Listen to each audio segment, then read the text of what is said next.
Hi everyone, the topic of today's video is matrices. This is the first unit of mathematics 1. Matrix आपने 12th class में भी पढ़ी होगी, लेकिन यहाँ पर क्या है कि कुछ नई चीज़ें मैट्रिक्स में आपके ऐड हो जाती हैं। तो मैं आपको वन बाय वन सारी चीज़ें बताती चलूँगी, जो आपने पहले पढ़ी हैं वो भी और जो आपको नई चीज़ें पढ़नी है वो भी। तो मैं बेसिक से स्टार्ट करती हूँ कि व्हाट इज़ मैट्रिक्स। मैट्रिक्स क्या है? एक नंबर्स के अरेंजमेंट है। नंबर्स का अरेंजमेंट होने का मतलब आप उसे रेक्टेंगुलर या स्क्वायर फॉर्म में एक ब्रैकेट में नंबर को अरेंज करते हैं, उसको हम लोग मैट्रिक्स कहते हैं। आपने 12th क्लास में सारी ये सब चीज़ें पढ़ी हुई हैं। तो जैसे अगर मैं ऐसे लिखती हूँ कि ये 2 3 4, ये 4 5 6, ऐसे मैं अगर लिखती हूँ तो इसको हम लोग मैट्रिक्स कहते थे। और यहाँ पे दो चीज़ें होती हैं, एक रो होता है, एक और कॉलम। रो का मतलब क्या है? Horizontal line. हॉरिजेंटल लाइन का मतलब क्या? अगर आप इस तरीके से चले हॉरिजेंटली तो एक ये लाइन बनती है और एक लाइन ये बनती है, मतलब ये फर्स्ट लाइन और ये सेकंड लाइन। तो ये फर्स्ट रो है और ये सेकंड रो है।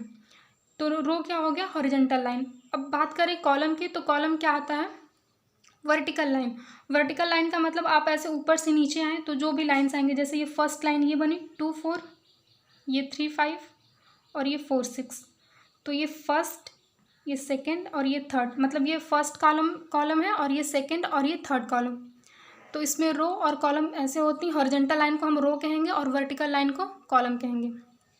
अब यहाँ पर जो नई चीज़ आती है वो होती है ऑर्डर ऑफ मैट्रिक्स। ऑर्डर का मतलब क्या होता है कि जैसे आप रो कॉलम आपने पढ़ ली, तो जैसे मैंने यहाँ पर बताया कि ये फर्स्ट रो और ये सेकंड रो। तो इस मैट्रिक्स में टोटल कितनी रो हैं? दो, फर्स्ट ये और सेकंड ये। और अगर मैं नंबर ऑफ़ कॉलम पूछूँ तो क्या होगा? 1 2 3, मतलब 3 नंबर ऑफ़ कॉलम है। तो ऑर्डर का मतलब क्या होता है कि अगर मैं कहूँ कि m को हम रिप्रेजेंट करें as a number of row और n को रिप्रेजेंट करें as a number of column, तो जो m क्रॉस n होता है वो कहता है ऑर्डर ऑफ मैट्रिक्स। जैसे अगर मैं यहाँ पर लिखूँ, मैं बड़ा थोड़ा कर लेती हूँ, जैसे 1 4 3 2 6 4 3 1 2। तो इसमें नंबर ऑफ़ रो कितने हैं? 1 2 3। और अगर मैं कॉलम चेक करूँ तो 1 2 3, मतलब m की वैल्यू भी क्या है? 3 है और n की वैल्यू भी क्या है? 3। तो आप मैट्रिक्स को ऐसे लिखते हैं यहाँ पर m क्रॉस n। तो ये ऑर्डर होता है। ऑर्डर का मतलब ये जो फर्स्ट एलिमेंट होता है वो रिप्रेजेंट करता है रो को, मतलब नंबर ऑफ़ रो को, और जो सेकेंड एलिमेंट होता है वो रिप्रेजेंट करता है नंबर ऑफ़ कॉलम को। और m क्रॉस n को हम क्या कहते हैं? Order of matrix. तो इस मैट्रिक्स का अगर मैं आपसे ऑर्डर पूछूं तो क्या होगा? 3 क्रॉस 3। अब इसको आप 9 नहीं बताएंगे, इस ऐसे ही बताया जाता है m क्रॉस n के फॉर्म में। तो 3 क्रॉस 3 इसका क्या हो गया? ऑर्डर हो गया इस मैट्रिक्स का। अगर मैं कोई और एग्जांपल लूँ यहाँ पर, जैसे 1 2 2 5, तो इसमें नंबर ऑफ़ रोज़ कितने हैं? 1 2। हॉरिजॉन्टल लाइन कितनी है? 2। और वर्टिकल लाइन चेक करें तो 1 2, मतलब रो भी, नंबर ऑफ़ रो भी 2 है और कॉलम भी 2 है। तो इसका ऑर्डर क्या हो गया? 2 क्रॉस 2। ऐसा नहीं है कि ये दोनों सेम होनी चाहिए, डिफरेंट भी हो सकता है। जैसे अगर 1 3 5 2 4 6, अगर आप ऐसे लिखते हैं तो यहाँ पर नंबर ऑफ़ रो कितने हैं? 2। तो पहले आप यहाँ पे नंबर ऑफ़ रो लिखते हैं, मतलब m की वैल्यू रखते हैं, और फिर क्या लिखते हैं? कॉलम। कॉलम कितना होगा? 1 2 3। 2 क्रॉस 3 इसका क्या हो गया? ऑर्डर। तो ये मैट्रिक्स हो गया और ये मैट्रिक्स के ऑर्डर हो गए। अब आता है आपका टाइप्स ऑफ मैट्रिसेस। इसको ध्यान से समझिएगा, काफ़ी बेसिक होता है ये, लेकिन इसमें बहुत सारे लोग कन्फ्यूज़न बहुत लोगों को होता है, तो इसको ध्यान से समझिएगा। जो फर्स्ट टाइप्स है मैट्रिक्स का वो है कॉलम मैट्रिक्स। कॉलम और रो आप जान चुके हैं, कॉलम क्या होता है, रो क्या होता है। तो कॉलम मैट्रिक्स में क्या होता है? Only one column. यहाँ पर मैंने लिखा हुआ है ओनली वन कॉलम। इसका मतलब क्या है? नंबर ऑफ़ रोज कितने भी हो सकते हैं। जैसे मैंने यहाँ पर 1 2 3 लिखा है, तो रो आप कैसे चेक करते हैं? हॉरिजॉन्टल चलते हैं। तो जब अगर आप इसमें हॉरिजॉन्टल चलेंगे तो ये पहले आता है, फिर ये, मतलब 3 इसमें रो हैं। लेकिन आप वर्टिकली चलें, मतलब आप कॉलम चेक करें तो सिर्फ एक वर्टिकल लाइन है। तो इसका मतलब क्या हो गया? ये कॉलम मैट्रिक्स है। मतलब नंबर ऑफ़ रोज कितने भी हो सकते हैं, लेकिन कॉलम क्या होनी चाहिए? 1। एक वर्टिकल लाइन होनी चाहिए सिर्फ। जैसे ये मैंने लिखा है A11 A21 AN1, dot dot करके बीच में लिखा है। तो इसका मतलब क्या है कि ये फर्स्ट रो है, ये सेकेंड रो है, और मतलब ये थर्ड फोर्थ ऐसे बीच में है, और ये nth रो है। लेकिन यहाँ पर अगर मैं नंबर ऑफ़ कॉलम चेक करूँ तो ये सिर्फ क्या है? एक है। ये 1 1 क्या है? ये m क्रॉस n ही है। मतलब फर्स्ट m क्रॉस n तो नहीं बोल सकते, लेकिन ये नंबर ऑफ, मतलब रो और कॉलम को रिप्रेजेंट करा। ये first row first column, second row first column, फिर ऐसे क्या है, nth रो फर्स्ट कॉलम, मतलब कॉलम क्या है हमेशा फर्स्ट, मतलब यहाँ पर एक ही कॉलम है तो इसको क्या कहेंगे, कॉलम मैट्रिक्स। जैसे कॉलम मैट्रिक्स है सेम वैसे ही क्या है, रो मैट्रिक्स। इसमें नंबर ऑफ कॉलम 1 होने चाहिए और यहाँ पर क्या होना चाहिए, ओनली 1 रो, मतलब नंबर ऑफ कॉलम कितने भी कर दो आप, लेकिन रो क्या होनी चाहिए, सिर्फ एक, तो उसको क्या कहेंगे, रो मैट्रिक्स। ये सब चीज़ें बिल्कुल सिंपल हैं तो इसमें ज़्यादा आपको सोचना है नहीं। अब आता है रेक्टेंगुलर मैट्रिक्स। रेक्टेंगुलर मैट्रिक्स और स्क्वायर मैट्रिक्स दो होते हैं। तो रेक्टेंगुलर का मतलब ये क्या होता है कि जैसे आप रेक्टेंगल जब आप पढ़ते थे तो उसमें क्या कहते थे कि उसकी लेंथ और उसकी जो ब्रेड्थ है वो सेम नहीं होती, मतलब कोई कम कोई ज़्यादा होता है। तो रेक्टेंगुलर मैट्रिक्स में यही होता है कि नंबर ऑफ रो जो है वो कॉलम के बराबर नहीं होनी चाहिए। मतलब m क्या रिप्रेजेंट करता है, नंबर ऑफ रो को, और n क्या रिप्रेजेंट करता है, नंबर ऑफ कॉलम को। मतलब m और n की वैल्यू डिफरेंट होनी चाहिए, या कोई एक ज़्यादा कोई एक कम हो सकता है, या फिर नंबर ऑफ रो ज़्यादा हो कॉलम कम हो, या कॉलम ज़्यादा हो रो कम हो। लेकिन ऐसा ना हो कि वो भी m भी क्या हो, जितनी वैल्यू m की हो वही वैल्यू n की हो, तो वो स्क्वायर मैट्रिक्स हो जाता है। रेक्टेंगुलर का मतलब ही क्या है, उसकी लेंथ और ब्रेड्थ अलग अलग होनी चाहिए। इसका मतलब क्या है, नंबर ऑफ रो और कॉलम दोनों क्या होने चाहिए, डिफरेंट होने चाहिए। जैसे मैंने यहाँ पर फर्स्ट लिखा है तो अगर आप रो चेक करें तो हॉरिजॉन्टली चलेंगे तो ये 1 और 2, नंबर ऑफ रोज कितने हुए 2, और अगर आप कॉलम चेक करते हैं तो 1 2 3, यहाँ पे कॉलम कितना है 3। तो अगर मैं इसका ऑर्डर लिखूँ तो क्या लिख सकती हूँ, 2 क्रॉस 3, ये 2 क्या है, नंबर ऑफ रो है, और 3 क्या है, नंबर ऑफ कॉलम, तो ये 2 क्रॉस 3। अगर मैं इसको चेक करूँ नंबर ऑफ रो 1 2 3, रो तो 3 है लेकिन कॉलम क्या है 1 2, 3 क्रॉस 2, तो मतलब ये क्या है, दोनों डिफरेंट है। m और n की वैल्यू दोनों क्या होनी चाहिए, डिफरेंट होनी चाहिए, बराबर नहीं होनी चाहिए। यहाँ पे अगर मान लीजिए एक मैं और रो लिखती तो यहाँ पर क्या हो जाता, 3 क्रॉस 3, तो यहाँ पर m और n दोनों 3 3 हो जाते, तो ये रेक्टेंगुलर मैट्रिक्स नहीं होता। ठीक, तो रेक्टेंगुलर मैट्रिक्स का मतलब ये है कि number of row not equal to number of column, ये हो गया रेक्टेंगुलर मैट्रिक्स। अगर ये दोनों सेम हो जाते हैं, मतलब नंबर ऑफ रो और कॉलम दोनों अगर सेम हो जाए तो उसको हम कहते हैं square matrix. Number of rows is equal to number of column, मतलब जितनी रो है उतने ही कॉलम हो, वो क्या हो जाता है, स्क्वायर मैट्रिक्स। तो अगर मैं इसका ऑर्डर लिखूँ तो नंबर ऑफ रो कितने हैं 1 2, और कॉलम कितने हैं 1 2, तो इसका ऑर्डर क्या हो जाएगा 2 क्रॉस 2, और वैसे ही इसका क्या हो जाएगा 3 क्रॉस 3, मतलब number of rows equal to number of column, तो वो क्या हो जाएगा, स्क्वायर मैट्रिक्स। अभी तक जो आपने पढ़ा है मतलब रो मैट्रिक्स, कॉलम मैट्रिक्स और रेक्टेंगुलर स्क्वायर मैट्रिक्स, वो तो सिंपल थे काफ़ी, क्योंकि नाम से समझ में आ रहे थे। रेक्टेंगल है मतलब अलग अलग होंगे, स्क्वायर है मतलब सब सेम होगा, और कॉलम रो से समझ में आ रहा था कि वो ओनली 1 कॉलम और ओनली 1 रो। लेकिन अब यहाँ पर आप थोड़ी बारीकी से ध्यान दीजिएगा, क्योंकि क्या है, फर्स्ट डायगोनल मैट्रिक्स, तो ये जो आगे के 5-6 जो भी हैं मैट्रिक्स उसको आप ध्यान से समझिएगा। फर्स्ट मतलब 5th नंबर पे है डायगोनल मैट्रिक्स और स्क्वायर मैट्रिक्स, इसको नोट कीजिएगा, square matrix. A square matrix where all the elements are zero except those on the main diagonal. इसका मतलब क्या हुआ, कोई भी स्क्वायर मैट्रिक्स पहला ही टर्म है स्क्वायर होना चाहिए। डायगोनल मैट्रिक्स, डायगोनल से क्या समझ में आता है कि उस जो भी मैट्रिक्स बने उसका एक प्रॉपर डायगोनल होना चाहिए। तो आप स्क्वायर में एक प्रॉपर डायगोनल फाइंड करते हैं, तो डायगोनल मैट्रिक्स जहाँ नाम आया इसका मतलब क्या होगा कि वो मैट्रिक्स स्क्वायर भी होगी। The square matrix where all the elements are zero except those on the main diagonal. Main diagonal का मतलब क्या है, ये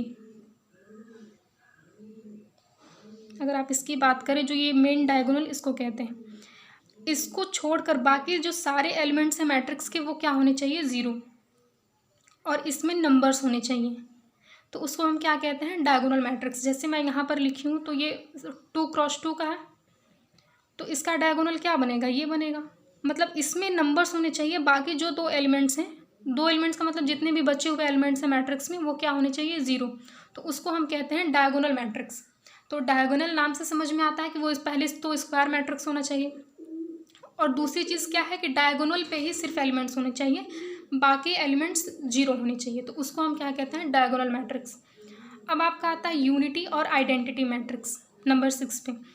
तो आइडेंटिटी और यूनिटी का मतलब क्या आता है, अगर हम कहते हैं यूनिटी, तो यूनिटी का मतलब हमारे माइंड में पहले आता है 1, तो ये तो क्लियर हो गया कि 1 से कुछ रिलेटेड है।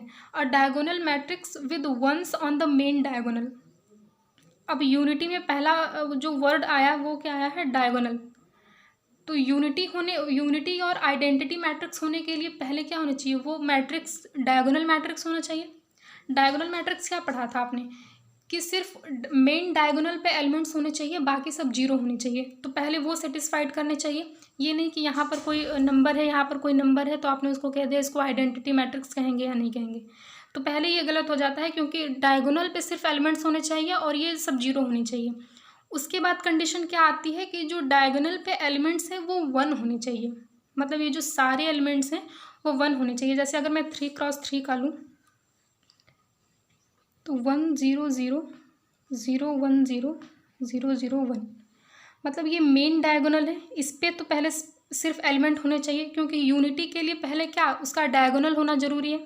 तो ये तो डायगोनल मैट्रिक्स है। अब यहाँ पर मैं 5 6 7 लिख दूँ तो ये यूनिटी मैट्रिक्स नहीं होगा, क्योंकि जो डायगोनल पे एलिमेंट्स हैं वो 1 होने चाहिए। 1 का मतलब ये ONE 1, ये 1 होने चाहिए। 1 का मतलब आप सेम से मत लीजिएगा, 1 का मतलब 1, तो ये 1 होने चाहिए। तो इसको हम क्या कहेंगे, यूनिटी और आइडेंटिटी मैट्रिक्स। ठीक, अब आता है आपका नल मैट्रिक्स नंबर 7 पे। तो नल मैट्रिक्स, नल का मतलब क्या होता है, एम्प्टी, खाली। तो एम्प्टी यहाँ पर होने का मतलब ये नहीं है कि आप उस मैट्रिक्स में कोई कुछ डालें ही ना। आप एम्प्टी यहाँ का मतलब क्या है कि सारे एलिमेंट्स वो क्या होने चाहिए, ज़ीरो। मतलब आप कितने भी नंबर ऑफ रो कॉलम बना लो, लेकिन सारे एलिमेंट्स अगर जीरो हैं तो उसको हम क्या कहेंगे, नल मैट्रिक्स। ये तो काफ़ी सिंपल है, नल का मतलब ये होता है एम्प्टी, इसका मतलब सारे एलिमेंट्स क्या होने चाहिए, ज़ीरो। अब आता है आपका ट्रायंगुलर मैट्रिक्स। इसको ध्यान से सुनिएगा। ट्रायंगुलर मैट्रिक्स क्या है, द स्क्वायर यहाँ पे मैट्रिक्स होने चाहिए।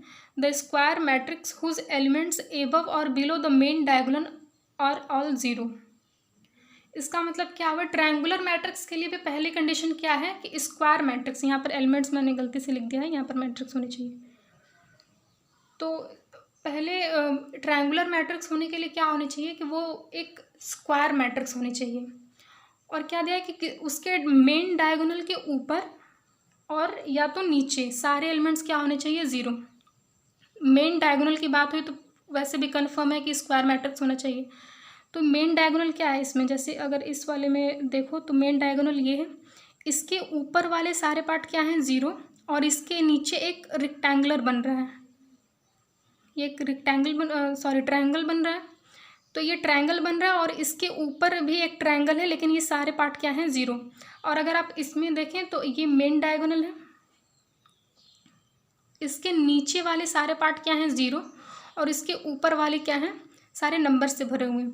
तो अगर आप इसको भी देखें तो एक ट्रायंगल बना रहा है, यहाँ भी एक ट्रायंगल बना रहा है, मतलब ये भी ट्रायंगल बना रहा है और ये भी ट्रायंगल बना रहा है। तो ट्रायंगुलर मैट्रिक्स का मतलब क्या है, पहले वो स्क्वायर मैट्रिक्स होने चाहिए, उसके मेन डायगोनल के ऊपर या उसके मेन डायगोनल के नीचे वाले एलिमेंट्स क्या होने चाहिए, ज़ीरो। कोई एक, दोनों जीरो नहीं होने चाहिए, कोई एक, या तो उसके ऊपर वाले सारे जीरो या तो उसके नीचे वाले सारे जीरो। अगर ऊपर वाले सारे जीरो होते हैं तो ट्रायंगल कहाँ बनता है, नीचे। ठीक, अगर ऊपर वाले सारे जीरो हो गए तो नंबर्स के ट्रायंगल कहाँ बनता है, नीचे। तो एक होता है अपर ट्रायंगुलर मैट्रिक्स, एक होता है लोअर।